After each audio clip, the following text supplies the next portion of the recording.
Assalamualaikum warahmatullahi wabarakatuh. Perkenalkan, nama saya Rahmat Gunawan.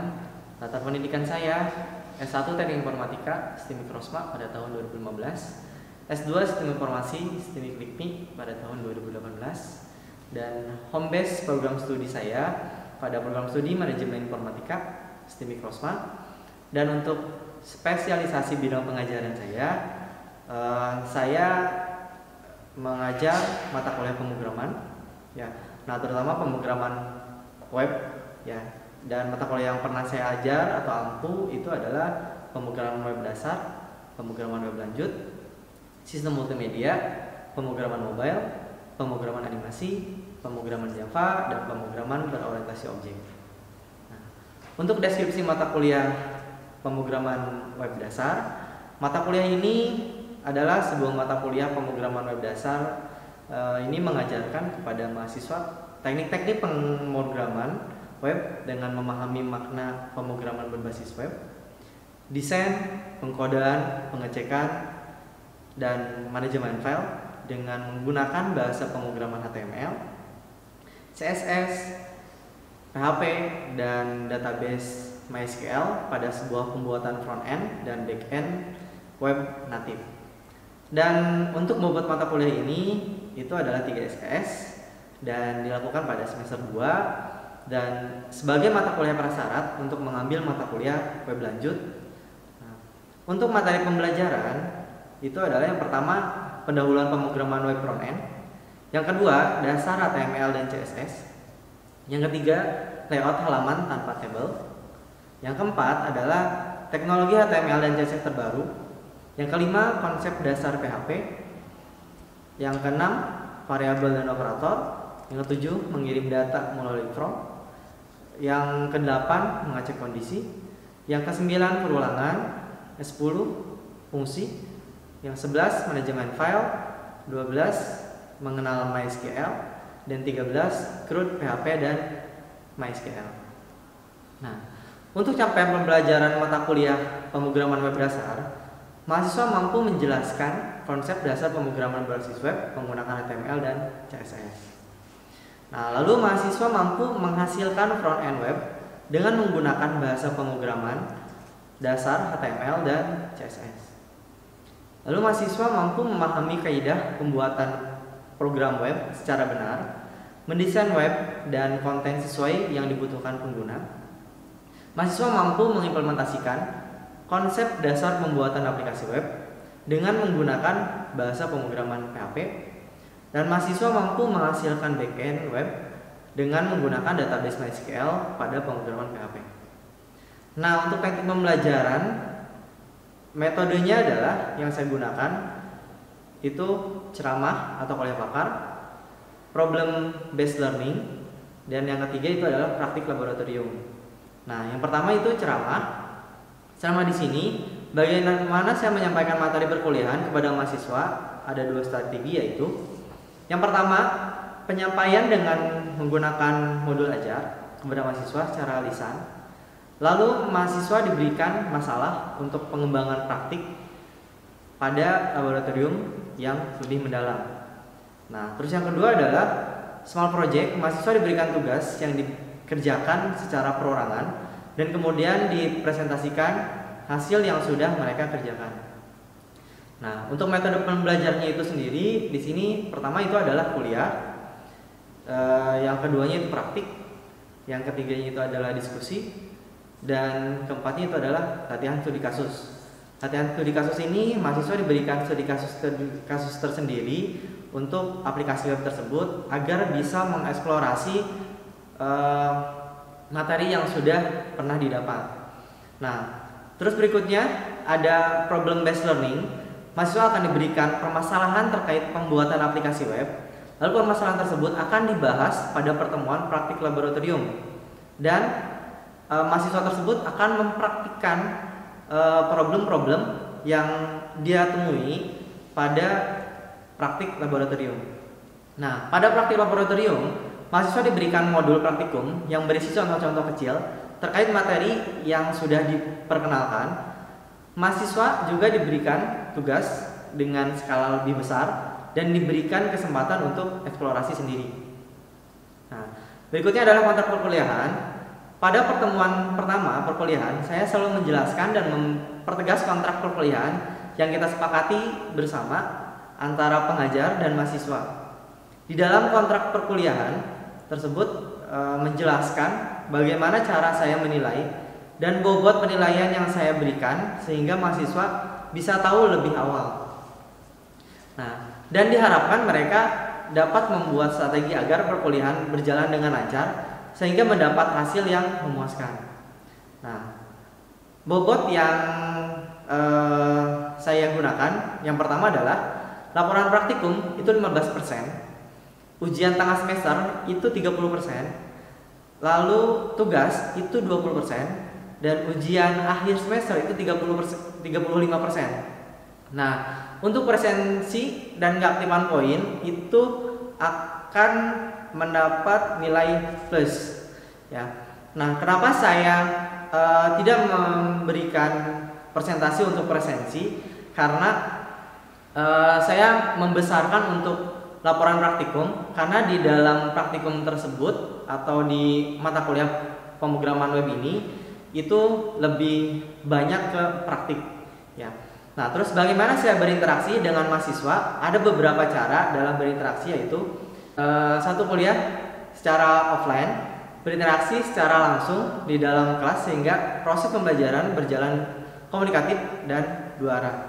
Dan yang kedua, kuliah secara online menggunakan Google Meet dan hasil perkuliahan dalam bentuk video, rekaman diupload pada laman LMS ya, atau Learning Management System. Nah, menggunakan Learning Management System sebagai media pengumpulan tugas sehingga dosen dapat mengetahui ketetapan mahasiswa dalam pengumpulan tugas dan memberikan komentar secara langsung dari hasil tugas mahasiswa. Nah, selanjutnya saya akan memberikan cuplikan pengajaran saya pada mata kuliah pemrograman web dasar. Nah, demikian. Assalamualaikum warahmatullahi wabarakatuh. Waalaikumsalam. Selamat pagi semuanya. Hari ini saya akan membahas di pertemuan pertama ini adalah pendahuluan pemrograman web frontend. Jadi kita akan bahas frontend dari aplikasi web ini. Nah, cuman sebelum saya bahas lebih jauh tentang frontend, nah di sini kita masuk ke apa itu website, ke pengertian website itu sendiri.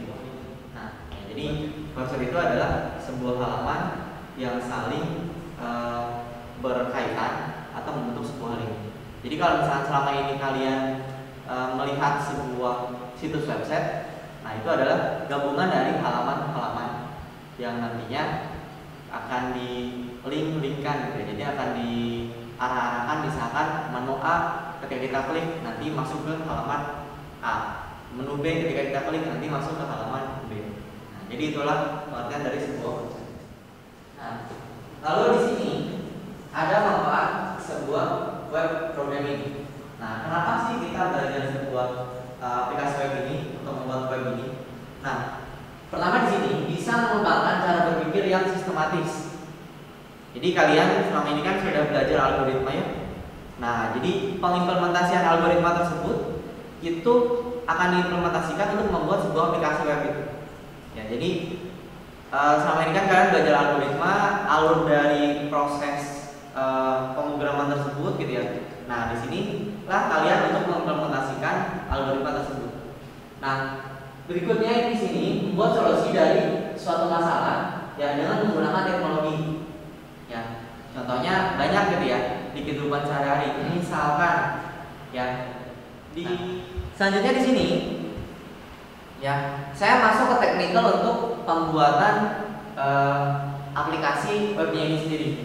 Ya, nah di sini ada perbedaan client side dan server side. Ya, nah client side di sini ini adalah sebuah bahasa pemrograman yang bisa berjalan di sisi pengguna. Ya, jadi tanpa adanya server, bahasa pemrograman tersebut itu bisa berjalan di sisi pengguna. Kalian itu menggunakan laptop untuk keseharian kalian, betul kan ya? Nah, di sini bahasa pemrograman ini ada HTML, CSS dan JavaScript. itu tidak butuh server untuk menjalankan bahasa pemrograman tersebut untuk membuat aplikasi web tersebut. Nah, di sini ada server set. Nah, kalau misalkan bahasa pemrograman server set, kalian butuh server untuk menjalankan sebuah bahasa pemrograman tersebut. Contoh server di dalam pemrograman web itu adalah ada web server di mana pertama itu ada Nginx, itu ada Apache, ya, terus itu ada IIS, ya. Kalau misalkan kalian menggunakan Windows, bawaan dari Windows itu sendiri, itu kalian bisa menggunakan bawaan dari Windows itu sendiri namanya IIS, ya. Nah, terus di sini ada domain. Nah, selain hosting untuk publikasi website tersebut, di sini ada domain, ya. Nah, domain ini fungsinya untuk apa sih? Ya, ada yang tahu fungsi untuk domain? Karena kalian sudah sering melihat ya, sudah sering menjelajahi browser, gitu ya. Nah, fungsi domain ini fungsinya untuk apa? Ada yang bisa menjelaskan? Mungkin Mbak yang di sini bisa jelasin domain itu apa? Domain name? Mungkin bisa? Tahu? Oke, silakan. Agak mudah untuk dicari, Pak. Oke, jadi nama domain itu adalah sebuah nama agar website kita itu mudah untuk dicari, ya. Nah, contohnya di sini, ya, rosma.id. Kalau misalkan kalian nggak punya nama, walaupun kalian punya hosting, ya, tapi nggak punya domain, ya, hosting itu udah punya IP, ya, udah punya alamat IP dari hosting tersebut. Nah, masa sih kalau misalkan website kalian disimpan di hosting, manggilnya sebuah IP gitu? Nggak mungkin dong. Nah, kita harus beli domain di sini, ya, agar mendaftarkan website yang tadi kita udah simpan di hosting itu menjadi sebuah nama, ya. Nah, kalau misalkan kalian nggak punya identitas, gitu ya, diri kalian sendiri, pastinya kan kalau misalkan dipanggil mau manggil apa gitu, nggak tahu kan yang dipanggilnya apa. Nah, dengan domain ini kalian bisa memanggil aplikasi kalian yang sudah kalian publish ke hosting tersebut. Nah, terus di sini ada anatomi dari sebuah website. Nah, jadi kita sudah terbiasa gitu ya dengan tampilan website yang nampak pada browser, ya. Tetapi apakah kalian tahu di sini bagaimana website dapat tampil demikian? Nah, di sini ada 3, ya. Ada 3 fondasi penting dalam membuat website, ya. Nah, 3 fondasi penting di sini adalah pertama kita harus pahami ini fondasi pentingnya ya. Jadi pertama itu ada 3 bahasa pemrograman yang digunakan untuk membuat front end ya, terutama front end atau desain tampilan, ya. Nah, di sini ada pertama itu HTML selection, ya.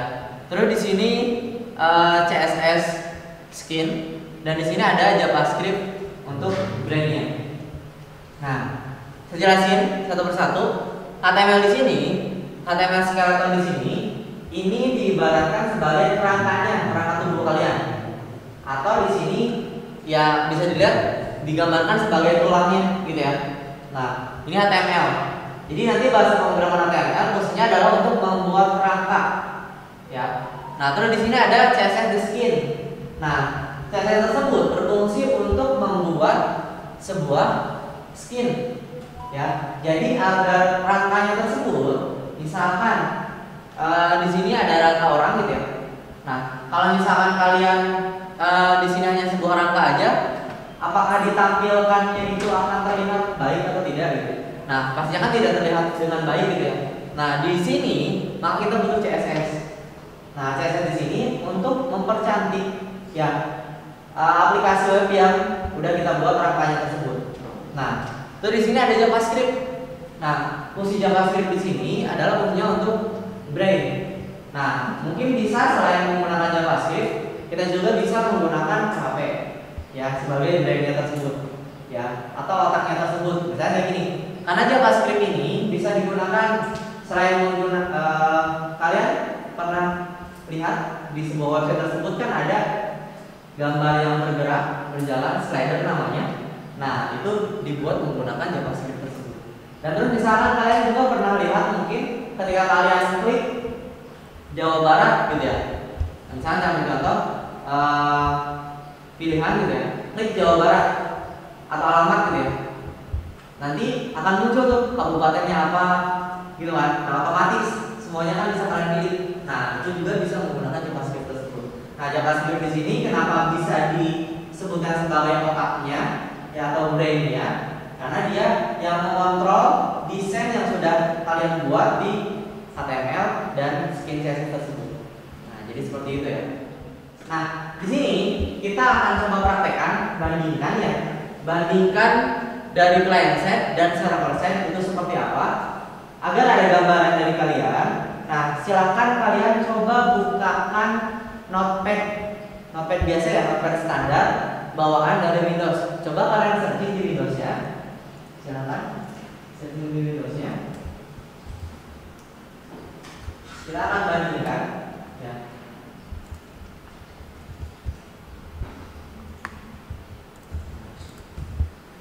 Tulis saja ya notepad sama kalian.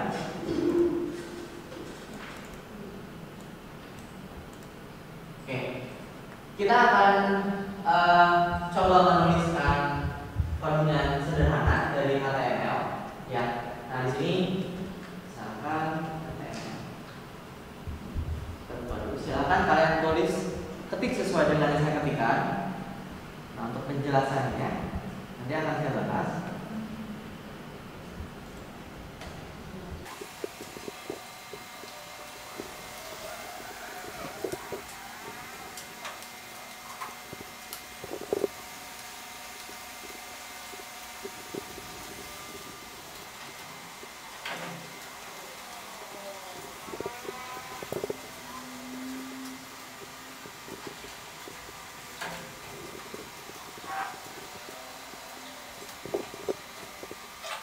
Silakan boleh disimpan ya di folder mana saja, atau misalkan mau bikin folder baru gitu ya, silakan bikin folder baru dengan nama web dasar. Jadi kalau disimpan di mana saja gitu ya. Di sini dimasukkan ke foldernya. Nah, di sini kita tuliskan ya namanya kan contoh.html. Nah, di sini kalian tuliskan contoh.html. Ini oke. Silakan bisa dilihat hasilnya. Di sini nanti akan ada dua file tadi kita sudah buat. Nah, cuma di sini kalau misalkan kalian mungkin kalau misalnya HTML itu sudah terlihat ya bahwa ini bisa dibuka menggunakan browser. Oke. Ini ya. Cuman kalau yang PHP ini enggak terdeteksi untuk bisa dibuka menggunakan browser. Nah, kita coba cek aja, kita coba lihat aja. Boleh kalian bisa klik kanan di yang HTML-nya dulu, ya, di yang HTML-nya dulu. Bisa open with, khawatirnya nggak ada browser yang Google Chrome sama seperti saya. Nah, boleh kalian open with pakai Internet Explorer. Atau misalkan kalau misalkan memang ada Firefox atau Google Chrome-nya bisa dibuka menggunakan Firefox atau Google Chrome tersebut. Nah, di sini silakan dibuka. Nah, jadi ini yang client side, jadi bisa dibuka di browser ya. Jadi seperti ini. Ya, ini yang contoh client side scripting. Nah, terus di sini ada yang kedua, itu yang server side. Nah, di sini ada open with. Nah, di sini bisa dibuka menggunakan Google Chrome juga. Ya, di sini bisa diklik. Nah, cuman di sini hasilnya tidak maksimal. Kalau tadi kan, kalau yang client side ini kan codingan yang HTML itu nggak muncul di sini, body dan sebagainya nggak muncul di sini. Nah, cuman kalau misalnya di server side di sini, ini hasilnya nggak maksimal. Jadi kalau programnya itu ditransferkan juga bisa dibuka di sini. Nah, harusnya tidak seperti ini. Tapi kalau misalkan nanti kalian sudah menginstalkan server, nanti ini ya hanya akan ada muncul selamat datang di mata kuliah pemrograman web. Jadi yang kode PHP tersebut itu nggak akan muncul di browser kalian. Nah, itu bedanya server side dan client side. Jadi kalau misalkan client side itu tidak butuh server untuk menjalankan bahasa pemrogramannya, tapi kalau server side itu butuh server untuk menjalankan bahasa pemrogramannya tersebut. Gitu ya. Sampai sini ada pertanyaan? Mungkin? Ya, silakan. Apakah perlu internet untuk membuat aplikasi ini? Oke. Di sini pertanyaannya apakah perlu internet untuk membuat sebuah aplikasi web? Jadi pada saat kita sedang membuat aplikasi web ini, gitu ya, dibutuhkan internet atau tidak? Nah, sebenarnya jawabannya itu ada dua, ya. Bisa diperlukan dalam kondisi tertentu, ya. Yang kedua itu adalah bisa tidak diperlukan. Kenapa? Saya bilang bisa diperlukan. Jadi gini, kalian web itu kan berisikan halaman-halaman atau halaman tersebut itu berisikan gambar, video, ya, teks, ya, dan yang lainnya atau animasi, gitu ya. Nah, di sini kenapa saya bilang perlu, gitu ya, perlu adanya internet pada saat membuat aplikasi web tersebut, karena kadang kita itu menyimpan sebuah gambar atau ini memanggil sebuah gambar atau video. Gak mungkin kan kita menyimpan, misalkan kita bikin aplikasi video streaming, videonya dimasukin semuanya ke hosting kita. Videonya juga itu misalkan 10 menit, terus 10 menit aja misalkan 4 GB, 10 menit misalkan 40 MB gitu ya. Nah, ada 100 video, itu akan ada berapa giga. Nah, itu kan boros gitu ya. Nah, jadi kita yang menyimpan video kita tersebut itu ya simpan saja di YouTube, terus nanti videonya itu di embed namanya. Jadi nanti dimunculkan ya. Jadi kita manggil video tersebut agar bisa muncul di website kita ketika kita mau di. Nah, itu kalian butuh internet. Karena untuk melihat hasilnya tersebut, videonya itu muncul atau tidaknya, yaitu dari internet tersebut. Nah, terus misalnya gini, gambar, ya. Nah, gambar tersebut itu misalkan kalian gak mau menyimpannya itu di lokal aplikasi kalian. Nah, itu kan bisa menyimpannya itu di internet, ya. Jadi nanti kalian tinggal memanggil linknya saja. Tadi ya, namanya embed. Embed itu berarti memanggil dalam bentuk link agar bisa muncul di aplikasi web yang kalian buat. Nah, terus yang kedua, kenapa saya bilang tidak perlu? Jadi kalau misalkan kalian pembuatan aplikasinya itu tidak mengambil resource dari luar, dari internet, nah itu nggak perlu. Aset-asetnya itu kalian download, kalian simpan di dalam proyek kalian, nah itu nggak perlu kalian harus connect internet, ya. Nah, jadi jawabannya dua tersebut ya. Jadi ada dua kondisi tersebut yang harus kalian pahami. Nah, kita masuk ke dasar HTML. Ya, dasar HTML itu apa? Nah, di sini apa itu HTML? HTML itu adalah sebuah bahasa pemrograman atau markup language. Ya, kepanjangan dari HTML tersebut itu adalah Hypertext Markup Language. Ya, jadi HTML tersebut itu adalah sebuah bahasa pemrograman di dalamnya itu yang berisikan tag dan elemen serta atribut. Ya, jadi ketiga tersebut itu, ya, tadi kita sudah mempraktikkan sedikit, ya. Cuman saya belum menjelaskan, ya, untuk struktur dari HTML tersebut. Nah, kita masuk ke sini. Ya. Nah, kita masuk ke sini, ya. Ada di sini, ya, HTML. Tadi kita udah tuliskan. Nah, di sini ada head, ada title. Nah, terus di sini ada body dan ada di sini ada satu. Ya. Nah, fungsi HTML di sini ini adalah untuk membuka bahwa mengidentifikasikan bahwa file tersebut itu adalah sebuah bahasa pemrograman HTML. Head di sini berfungsi untuk menampilkan bahwa teks ini, ya, ini adalah nanti munculnya di bagian atas, di bagian kepalanya.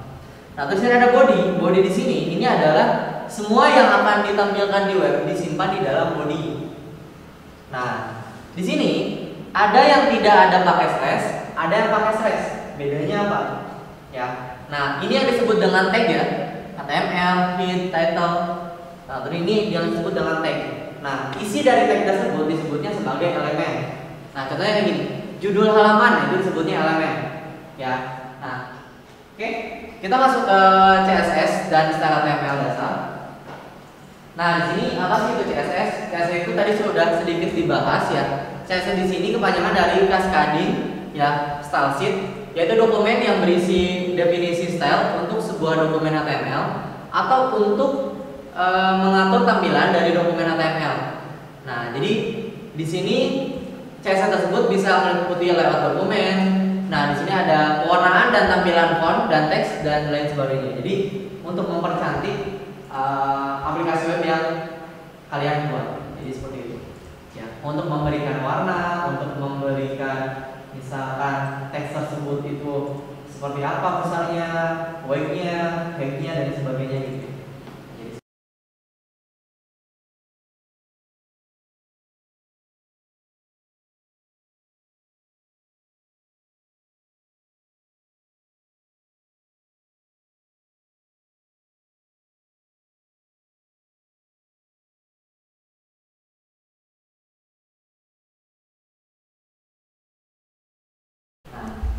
Jadi ini adalah inline style site. Jadi nanti dia hanya memberikan style pada satu line satu baris saja. Ini jadi seperti itu. Dicoba sama kalian dituliskan pada programnya. Nah, nanti hasilnya seperti apa? Ya. Jadi nanti kalian lihat hasilnya apakah nanti berubah atau tidak. Sudah bisa.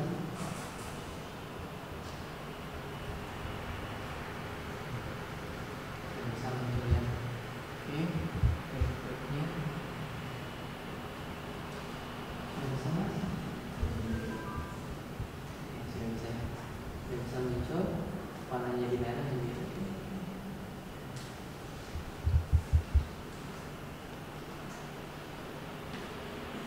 Nah, sebagai